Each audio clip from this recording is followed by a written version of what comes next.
All right, guys, I was thinking about what would happen if you went all in on yourself. What if I went all in on myself as well? What would that change in your life if you just decided that I am only going to think about the things that I want, and I'm only going to think about the things that I prefer, what I desire, instead of what I'm seeing in my 3D reality currently? What would happen? You probably haven't done so bad so far, but what happens if you decide to just say, I'm no longer identifying with what I'm seeing. I'm going to only identify with what I'm wanting inside. So I thought we'd talk about that today a little bit. Didn't have much of a plan other than that, so we'll see what comes out of my mouth, what I channel through. I'm Samantha, and I'm a therapist, and I'm doing a video every day for a year. This is video 86 of 365. And I love this. I'm having so much fun, and I've gotten over so much fear, and it's just such a great experience. So I really recommend it to people who are fearful of really, just getting started with anything. Try doing some videos and watch them back. It will humble you in ways you didn't know, and it will just make you love yourself more, I feel. I've actually experienced that. Just more love for myself. So I think that's probably the best thing that's come of this so far, just kind of having a deeper love for oneself. And I think that's really, really important. And I think that when you do develop love for yourself, you start to think better about yourself, which creates better in your reality for you. And you deserve it. You deserve the best. And so when you start thinking that, hey, I do deserve the best, that's kind of when you can go all in on yourself a little easier. I feel like we're just kind of stuck in those old patterns of thought that came from childhood all the time. We don't even realize they're so unconscious. And when you bring them up and they become conscious, it can hurt. And I know why people, struggle with thinking about their past. And wow, it's getting windy. Oh my, I didn't even know it was windy until I got out here. You're going to see, it looks like snow falling on me. Whew. But yeah, I think that we have a lot of people that have told us bad things about ourselves or done bad things to us, and we internalize those things, and we think that they create our worth, and they don't. Our worth and value is what we believe, not what somebody else instilled in us. We don't ever have to identify with anything anybody else has said or done to us. And when you go through abuse, neglect, even a divorce can take a lot out of you. I've been through a divorce as well. Oh man, it changes how you see yourself. So I want to kind of talk about that, about how when you look at yourself a certain way, it really does shape how you see your whole life and how you see other people too. And it really affects relationships when you aren't happy inside yourself. And it does take some introspection and really looking internally to really acknowledge what you're thinking and feeling, because you have to be conscious and aware of it. Because if you're not, you're unconscious and unaware, which means your patterns are running your life, completely running your life. I had a session with a client today, and we were talking about snoring. And I was like, oh, I'm going to look that up in my book. And if you've never heard of the book, You Can Heal Your Life by Louise Hay, I recommend checking that out. I've used that book for a decade with clients, just kind of for fun. Because in the back of the book, it has just about every health ailment you can think of back there. And so I was like, I wonder if snoring's in there, because I've never looked it up. And so I looked it up, and it said, and what it does is it gives you kind of like the emotional side of the ailment. So like maybe what emotion you're feeling or what you're thinking about, that might be why that's showing up in your body or in your, your symptoms. And then it gives an affirmation to kind of go by. So this one was really interesting. So snoring is a stubborn refusal to let go of old patterns, which I thought it kind of fits. And then the affirmation was, I release all that is unlike love and joy in my mind. I move from the past into the new and fresh and vital. So I thought that was just kind of perfect, that went along with what we're talking about here, because when you don't let go of your old patterns, they persist and they become, like Neville says, like whatever, oh, everything's falling. When you persist in your thoughts about what you prefer, they harden into fact. So if you kind of reverse engineer that a little bit and think about like, oh gosh, you know, where did this come from? Like where I have a pattern today, where did it come from?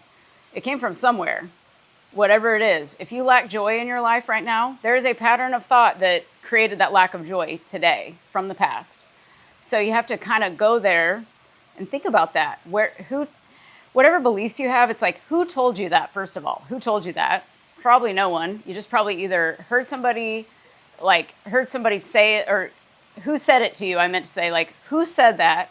Someone in your past said that to you, or you noticed somebody else doing something and you internalized it, that it meant something about you. You made a meaning of something. And so that's what I encourage people to do, is like really look at your patterns of maybe the people that you date. You'll notice if, you know, somebody married an alcoholic, they might have married 2 more alcoholics after that, and their mom and dad were alcoholics too. You know, and it's like it's a pattern. And so, or if you're with abusive people over and over and over, or emotionally unavailable people. Emotionally unavailable people, that's a really interesting a pair that comes together, the emotionally unavailable. Because the person that thinks that the other partner is unavailable is also unavailable as well in certain ways. And so there's always a reason why 2 people come together, because they've probably got some patterns from the past that brought them together. And I think sometimes it's very beautiful, whenever it may not look that beautiful, but there's no one better to help heal you and also hurt you at times than the intimate relationship. It will bring up every wound. It will dig into the wounds sometimes. And some people just break up and they give up. And I think it's very important sometimes to stick with a person, as long as you're not, being abused or being hurt. Obviously, we want to get out of that and heal from that and figure out the patterns in safety, of course. But if you're just having trouble with somebody and you can't get along, you got to look within, because if you don't change what's within, remember, everything is a reflection of you. So it's going to be reflecting out somewhere in your reality. And so the best thing I ever did was go inside myself and figure out, okay, what are these patterns of thought I've got? What are these expectations I have of this person? Oh my gosh, if you have low expectations of somebody, what are they going to show you? You're going to notice they show you your low expectations. That's why it's very important to look at yourself and say, okay, am I going to go all in on this manifesting stuff that we speak of? Or am I going to keep noticing this pattern that I've got going on out here? Am I going to let go of these patterns from the past? Because they're all created from the past. And I'm going to create some new patterns now from the present of what I prefer and what I desire. Or am I going to still live in my childhood? I feel like we're all living in our childhood sometimes, when we kind of get catapulted back. It feels like it, at least. It's like, oh man, this thing got brought up, and this reminds me of this person from back then. And it's like, man, if we could just learn to let go of these things and know that you're holding these things in your body. They're showing up physically. If you have disease of the mind, you're going to have disease in the body. And it can show up as snoring, like I looked up for this client. And we just kind of laughed about it. We're like, man, God, snoring even shows up. There's just all these symptoms show up. And I want you to get real curious about any time you have a symptom. There's even ingrown toenails in there. Anything you can think of is in there. And it'll tell you something. And you'll be like, wow. And I just want you to look at it, because you can look it up online. You can type in, you can heal your life symptoms, and it'll pop up on Google. Or you can just go buy the book. I think it's like $10 on Amazon. It's a great book. And you can always refer back to it. Anytime I have something that comes up, I'm just like, I look back at it and I'm like, oh, that kind of does fit my patterns of thought. What's the affirmation? Okay, so this one, it's like living more in joy.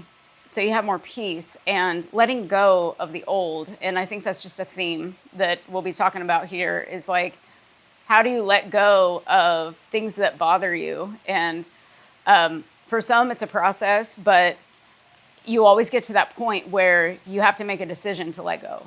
It's really what it boils down to. It's who do you want to be? Because if you want to be that 1.0 you, then you're not going to let go of stuff.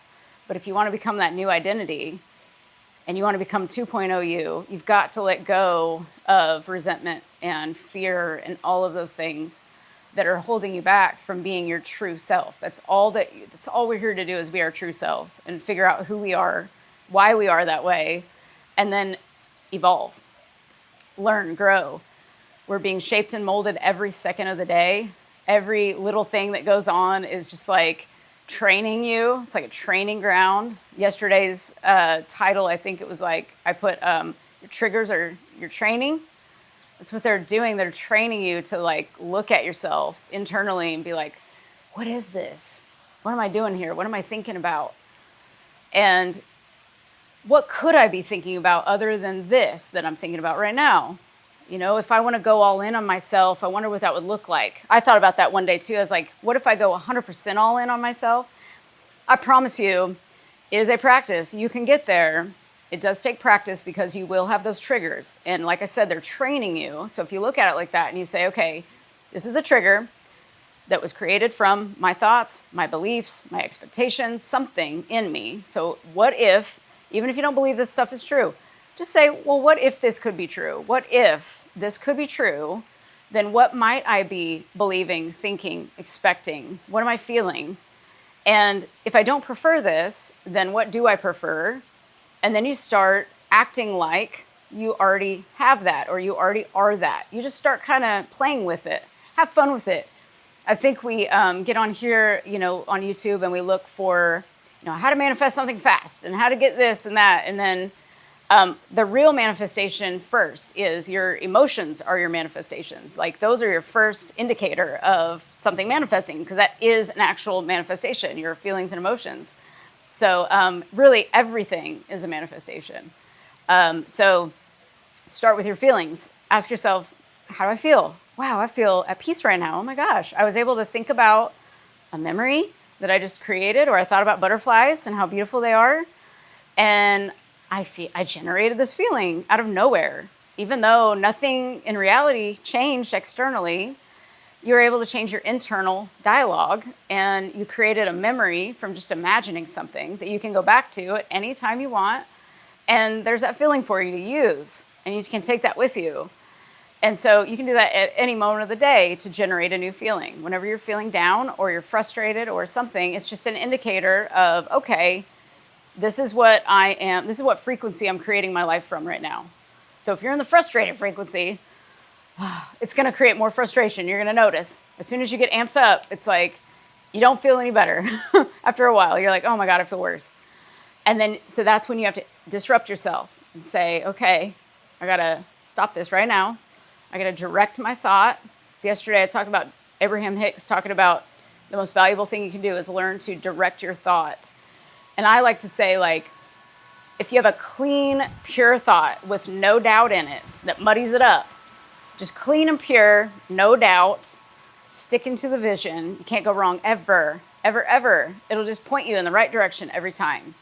And so going back to the childhood stuff, it's like you've got some stuff back there, and we'll be digging into some of this throughout my videos too, because I'm really into this, like linking childhood to today, because there's some unconscious stuff that's programmed from back then that we don't even know is programmed, and it's running our lives in the background. It's like a software program running us. And so there's lots of feelings like abandonment, feeling unimportant, not good enough, things like that that are stuck back there. And so really dig into a little bit of that and notice, do I still feel unimportant today? Those are some indicators. If you're an adult, which I think most of you are on this channel that watch this, if you're an adult and somebody's doing something to you, technically, that you actually say, like, when that person does that, I feel invisible. Or when that person does that, I feel unimportant. Or I feel like I don't matter. A lot of people, I think, carry the I don't matter with them a lot. And that means that there is probably something from way back when where you felt like you didn't matter very much. And so dig into that. Really check and see, like, what made you feel like you didn't matter? What meaning did you make of somebody that they said that somebody might have said you don't matter? Or something happened to you and you internalized that and made that mean that you don't matter, or you're not worth caring about. That's another thing. Or you're not worth anything. You're worthless. That could be something that somebody told you. So it's your job now to kind of reparent that little inner child that is still there, needing some attention. And you just kind of give yourself some love that you might have never gotten. Finally. And I love to do the affirmations. I think that talking to yourself is I think that's just the easiest place to start, is just to start talking to yourself really nicely. And if that feels weird, just say, well, you know what? I could maybe learn to talk to myself a little bit better than I am. Because if you beat yourself up every day, you're used to talking to yourself badly. You might as well start to shift it and turn it to the nice words that you could be saying to yourself, because you don't deserve to beat yourself up. And it's holding you back from your 2.0 you that you want to get to, that you have this desire for, but you feel like you can't get there because you've got a block. The only blocks we have are ourselves. We're just trying to get to more of ourselves, but we block ourselves. There's nobody's doing anything to you. That's the beauty of all this. You're only doing it to yourself. And so when you take take the responsibility for it, not to blame you, it's to say, oh, I'm empowered now that I can actually change this. Because if it weren't our responsibility, it does feel like things are happening to us instead of through us. So if life is happening through you, you have all the power to change it at any second that you want to. And that, when I really solidified that in my mind, that made me feel so much better, because I just thought for a while there, years ago, it was just like, man, like so many bad things are happening to me, and this and this and this. And then I just started learning, take the lesson. What is this telling me about myself that I need to know so that I can just let this dissolve, take the lesson with me, it dissolves, and then we go on. And we're shaped and molded into this 2.0 now. So remember what frequency you're on. That's what you're attracting. You can't see a solution with the same mind that created that problem. Remember, Einstein said that. You cannot see the solution with the same mind that created the problem. It's the same thing about what frequency are you on? Are you on 92.1 or 104.5? You can't hear both. You got to decide which one you're going to look at. And on each frequency, you're going to see different things. So over here on 104.5 is a solution. But if you're stuck in the problem and you're dwelling in that, Neville says to dwell in your vision, dwell there, persist there. Don't persist in the old story, because what you persist in will harden into fact. So you want your vision to harden into fact. We do not want this old story anymore. So we've got to let go of that story so you can become the new you. This is a new era of you. So I think it might rain soon, so I'm going to have to get off this. But thank you all for watching so much. If you need anything, feel free to email me or contact me if you need coaching. I do offer coaching. And yes, thank you all for watching so much. I hope this helped in some way. If the message helped you and you think it might help somebody else, please share it. I love it when people share with other people. It's so nice. Love helping you guys. If you guys need anything else, comment down below. Let me know. And yeah, I'll be back tomorrow. Thanks for watching. Bye.